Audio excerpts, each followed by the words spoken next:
Bonjour à tous et bienvenue dans cette nouvelle vidéo. Aujourd'hui, je vous retrouve pour faire le bilan du Cold Winter Challenge. Le Cold Winter Challenge est un challenge littéraire qui donc a été repris par A Book and a Cup. Je vous mets sa chaîne en barre de description et qui se déroule du 1er décembre au 1er février. Cette année, le thème était la face sombre de l'hiver et donc je me suis beaucoup amusée à faire ma pile à lire, mais comme vous allez voir, je n'ai pas pu tout lire. Voilà, je romps le suspense, mais je n'ai pas pu tout lire, mais j'ai pris beaucoup de plaisir en tout cas à constituer ma palle. Dans le menu du thème, j'ai validé 2 catégories. La première, c'est Great Team from Krampus, donc les mots-clés étaient divinité, nuit, sacrifice, danger animal, enfance et masque. Donc j'avais choisi la trilogie Les Brumes de Cendrelune et j'ai donc lu le premier tome. Donc j'ai quand même compté la validation de la catégorie parce que j'avais lu au moins un des tomes et je dois dire que ce fut une excellente surprise. Donc ça a été écrit par Georgia Caldera et ce premier tome s'intitule Le Jardin des âmes et c'est publié chez J'ai lu. Donc j'ai beaucoup aimé ce premier tome où on rencontre donc Céphis, 17 ans, qui fait partie du royaume de Cendrelune, gouverné par les dieux pour redresser l'humanité.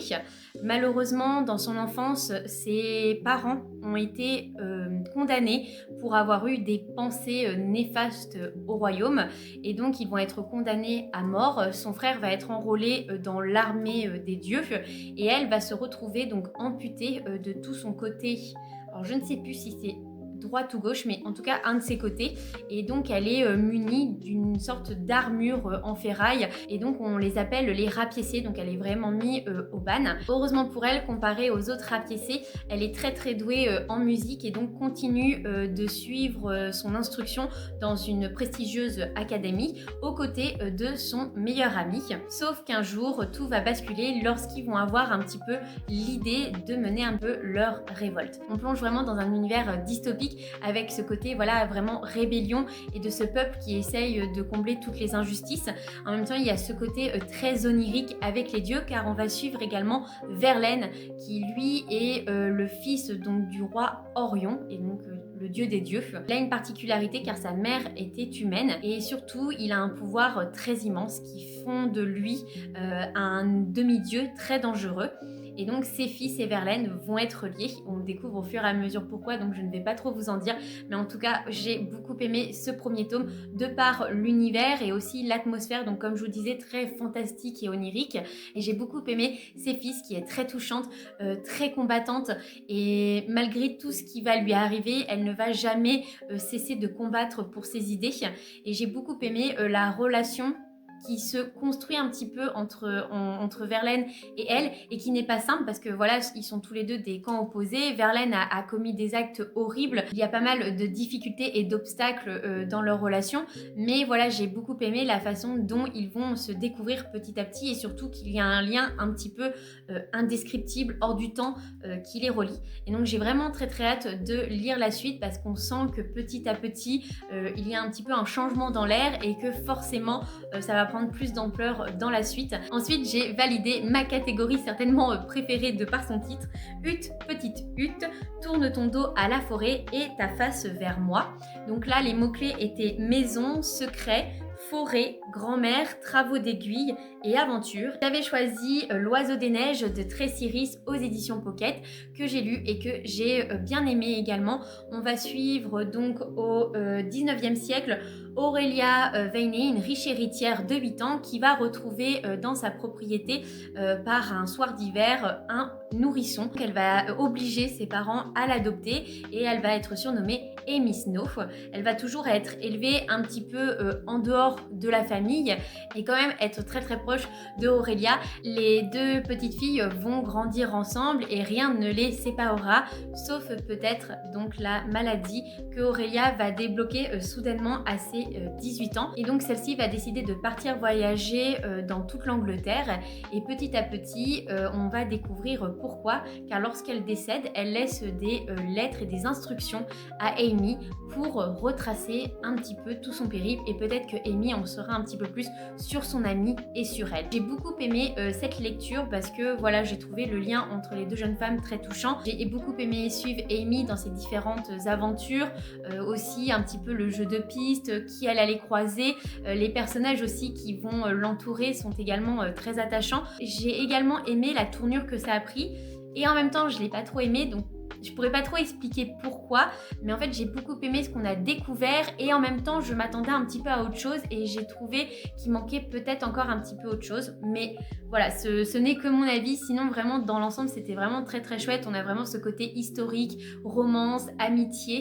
On a aussi ce côté voilà des descriptions très jolies des demeures, des jardins et moi j'aime beaucoup donc toute cette période-là. Donc pour les gens qui sont assez fans même de tout ce qui est un petit peu historique avec Lisa K. Price ou Bridgerton, je pense que ça pourrait vous plaire. Dans le menu féerie des fêtes, j'ai validé 2 catégories et là pour le coup je n'ai pas forcément joué très stratégique car dans la catégorie au coin du feu, un livre cocooning, j'ai lu 2 livres. Donc il s'agit de Musimage paumé échange muffin contre couronne elfique de Laetitia Beau aux éditions Au Loup. Donc là je ne vais pas trop revenir dessus car je vous ai déjà donné mon avis, que ce soit sur Instagram ou également dans la vidéo bilan du mois de décembre et même dans mes meilleures lectures si je ne me trompe pas. Donc voilà, je vous invite à aller voir les vidéos si vous voulez mon avis un petit peu plus détaillé, mais en tout cas j'ai beaucoup aimé, ça a été un gros coup de cœur. J'ai trouvé l'univers très très original, j'ai adoré les personnages, la romance, le côté fun family et la quête qui petit à petit se dévoile et tous les secrets qui englobent cette fameuse couronne. Un récit fantastique vraiment très très plaisant qui vous invite au voyage, au rêve et à ce côté vraiment aussi très cocooning avec des pâtisseries à gogo, un côté très doux et de très très bonnes relations. Et donc le deuxième livre de cette catégorie, il s'agit de Tenir une auberge magique, guide de survie pour sorcières, j'allais dire extraordinaire comme le premier, donc édité chez Lumen et de Sangu Mandana. Donc voilà, c'est l'autrice qui a également écrit La Société très secrète des sorcières extraordinaires que j'avais adoré et donc j'ai beaucoup aimé celui-ci, un petit peu moins que le premier, mais je ne vais pas forcément les comparer. Voilà, c'est juste qu'il y a des choses qui m'ont un petit peu moins transportée et touchée. Mais donc on va rencontrer Sarah, une sorcière d'une trentaine d'années qui malheureusement a vu ses pouvoirs être supprimés suite à un sort qu'elle a lancé dans son enfance pour ressusciter sa tante. Et donc elle a encore partiellement des petits restes de ses pouvoirs, mais plus grand chose par rapport à la puissance magique qu'elle avait. Elle tient une auberge magique juste ici. Elle, pareil, quand elle était jeune, elle avait lancé un sort pour que seuls les gens ayant besoin de trouver refuge puissent trouver le chemin de l'auberge. Et donc on va suivre plusieurs personnes qui ont trouvé refuge et qui sont devenues des habitants à part entière de cette auberge. On va suivre donc toute cette maisonnée et c'est là le côté très cocooning, c'est qu'on est vraiment plongé dans le quotidien de Sarah et du coup de cette famille de cœurs composés dans l'auberge magique. Et en même temps on a une intrigue car Sarah, elle aimerait beaucoup retrouver ses pouvoirs, notamment parce que Clémy, le petit renard, a besoin d'elle et forcément de ses pouvoirs. Et donc une fois elles vont tomber sur une formule qui est assez mystérieuse et entre-temps Luc, un charmant jeune sorcier, arrive avec sa petite sœur Posy. Et donc petit à petit, il va y avoir une alchimie entre Sarah et Luc. Et même si Luc se jure de ne pas aider Sarah, il va quand même lui donner un petit coup de pouce. Donc j'ai vraiment beaucoup aimé en tout cas la description du monde des sorciers qui est rempli d'injustice et en même temps on a 2 personnes qui vont se battre contre cette injustice. On a également du coup toute cette petite troupe qui est très attachante qui participe à cette quête. Et le côté très doux de toute cette histoire avec vraiment des descriptions de bons moments tous ensemble.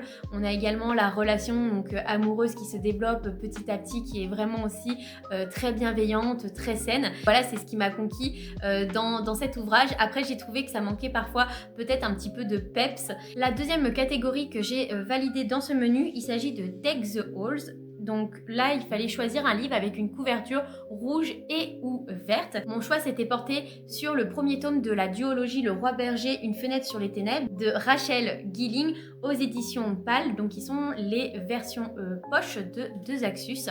Et là, ça a été un gros coup de cœur vraiment pour cette fantaisie. On se retrouve dans le royaume de Bourde qui est envahi par une brume, mais une brume assez dangereuse, car si on est touché par cette brume, une fièvre peut nous emporter ou bien nous donner des pouvoirs, mais ces pouvoirs sont condamnés par le royaume. C'est ce qui est arrivé à Elspeth du Fusain, qui a développé jeune donc un pouvoir et donc qui vit caché depuis.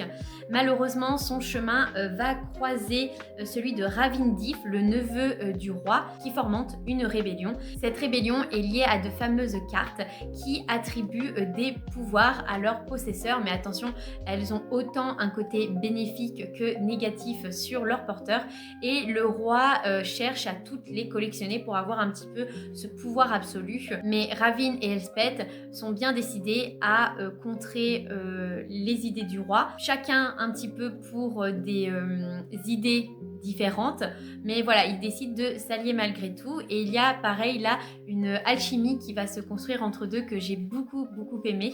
On est vraiment sur une romance mais très slow burn parce que ce n'est pas du tout le socle principal de l'histoire, et j'ai été là pareil extrêmement surprise par le dénouement de l'histoire. Je m'attendais pas du tout à cette fin, donc j'ai vraiment très hâte de lire le tome 2, et je dois dire que Elspeth, elle m'a énormément touchée parce qu'elle a toujours passé sa vie à cacher qui elle était, et petit à petit elle commence à prendre beaucoup d'assurance, à se dévoiler aussi. Elle va aussi commencer à faire confiance. J'ai vraiment beaucoup aimé le développement d'Elspeth, et comme je vous dis, la fin m'a totalement surprise. Donc pour moi c'est vraiment une très chouette fantaisie parce que déjà on a la construction d'un univers qui est très original là encore, avec ces cartes aux fameux pouvoirs, avec cette brume. Il y a beaucoup de secrets, il y a aussi tout le côté de la mythologie du royaume et un petit peu tous les complots qui vont avec, et donc on a vraiment cette ambiance de cour qui n'est que hypocrisie et beau sourire, et les personnages bien évidemment qu'on rencontre, que ce soit Elspeth, Ravin et les autres membres de cette rébellion, sont aussi tous très attachants à leur manière. Donc, je n'ai pas encore lu le deuxième tome, mais en tout cas ce que je peux vous dire c'est que ce premier tome m'a totalement conquise. Enfin, dans le dernier menu froid polaire, j'ai validé une catégorie stalactique ensanglantée. Donc les mots-clés étaient thriller, policier, cozy murder mystery, peur et frisson, et donc j'avais choisi Ce que savait la nuit de Arnaldur Indridason aux éditions Point. Pour moi cette lecture a été un petit peu en demi-teinte, c'est le premier Arnaldur Indridason que je lis, mais j'avoue que je ne vais pas poursuivre la découverte de l'auteur. Donc on va suivre Conrad, un ancien policier à la retraite qui est un petit peu hanté par une histoire qui date d'il y a 30 ans d'un homme puissant qui a disparu sans laisser de traces. On a toujours suspecté donc un autre homme, je ne sais plus comment il s'appelle, mais qui était très proche du coup de la victime. Celui-ci a toujours clamé son innocence, jusqu'au jour où un corps est retrouvé suite à la fonte d'un glacier. Très vite, on l'identifie comme cet homme puissant ayant disparu il y a 30 ans. La police relance l'enquête. La commissaire en charge de l'enquête va demander à Conrad parfois son aide, et celui-ci va s'impliquer beaucoup plus qu'il ne devrait. Donc j'ai beaucoup aimé le côté du déroulement de l'enquête, avec les interrogatoires qu'on passe de suspect en suspect, de piste en piste, et le personnage de Conrad, il est assez plaisant à suivre, je dois dire, mais j'avoue que le dénouement, forcément au vu de l'enquête qui se déroule, on le voit venir, donc il n'y a pas du tout ce côté haletant ou dénouement surprise, et donc c'est pour ça que je pense que je suis clairement plus une lectrice de thriller que de polar. C'est pour ça aussi que je ne vais pas forcément continuer dans cette voie, mais en tout cas si vous aimez les polars nordiques, très linéaires, de l'enquête, des suspects, des interrogatoires, et donc avec tout ce qui découle petit à petit, eh bien je vous invite forcément à découvrir Indridason. Mais par contre, si vous êtes comme moi plutôt fan de thriller et de dénouement surprise, de plot twist, je ne pense pas que ce livre peut vous correspondre. Comme vous pouvez le constater, j'ai validé 5 catégories et je suis contente de moi car j'ai réussi à baisser ma palle, ce qui est plutôt chouette. J'ai également eu de très bonnes lectures, donc voilà, je ne suis pas du tout triste de ne pas avoir réussi totalement le challenge, et je me dis que ce n'est que partie remise pour l'édition prochaine. Si vous avez participé au challenge, n'hésitez pas à me dire en commentaire si vous avez réussi à valider votre challenge. Également, si vous avez fait une présentation, que ce soit sur Instagram ou sur YouTube, n'hésitez pas à me le dire et donc j'irai jeter un coup d'œil. J'espère que cette vidéo vous a plu. Je suis contente en tout cas de reprendre un petit peu la caméra et j'espère reprendre donc le rythme que je m'étais fixé d'une vidéo par semaine. Si cette vidéo vous a plu, n'hésitez pas à liker, à la partager et en attendant de vous revoir sur YouTube, je vous invite à me suivre sur Instagram et sur TikTok. Je vous embrasse très fort et vous dis à bientôt.